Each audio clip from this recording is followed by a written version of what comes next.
आणि एकही वायरमन मुक्कामी राहत, एक वायरमन मुक्कामी राहत नाही.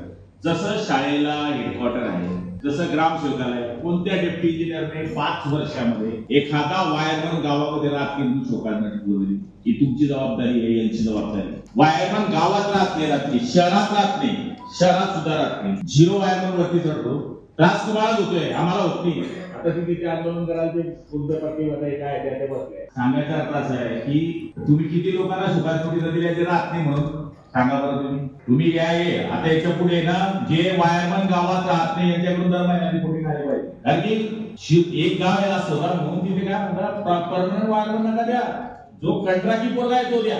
का तो कंत्राटी पोरगा काम करतो म्हणे आमचं परमनंट वायरमन येत पण नाही गावात. वायरमन ही जात तुम्ही आता पासा आपण सगळ्यांना सांगतो ग्रामसेवक मुक्कामी राहायला पाहिजे, तलाठी मुक्कामी राहायला पाहिजे, शिक्षक मुक्कामी राहायला पाहिजे.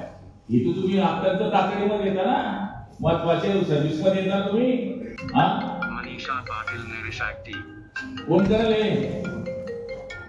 हे कोण करेल? शेतकऱ्यांनी काय करायचं? तो तुम्हाला 0 वायरमन पकडतो, काम तर करून घेतो, मग आपण मेला की आमच्या अंगावर येतो. आता माझ्या तालुक्यात त्यामुळे पालकमंत्री तालुक्यात गावात वायरमन राहते, तुमचं काय केलं आमचं जात आहे. आता आमची कशी होती, आमची आहे रस्त्यावर काढता येते. कोण गेली जबाबदारी?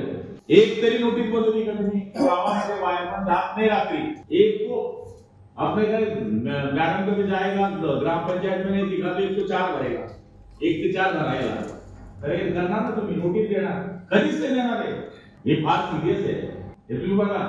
आणि आम्हाला पुढच्या डीबीसी मध्ये असे रिपोर्ट आले पाहिजे की जो वायरमन होता तर तुम्ही जिल्ह्यात 50 वायरमनांना तुम्ही नोटीस बदलल्या, 4 वायरमनांना निलंबित केलं तर ते ठिकाणावर येतील. रात्री गावात केळी बेल्ट मध्ये हाल आहे शेतकऱ्यांचे. आमच्याकडे ठीक आहे, आम्ही सुकेवाले सर होऊन जातं, केळीवाले कठीण आहे त्याचं.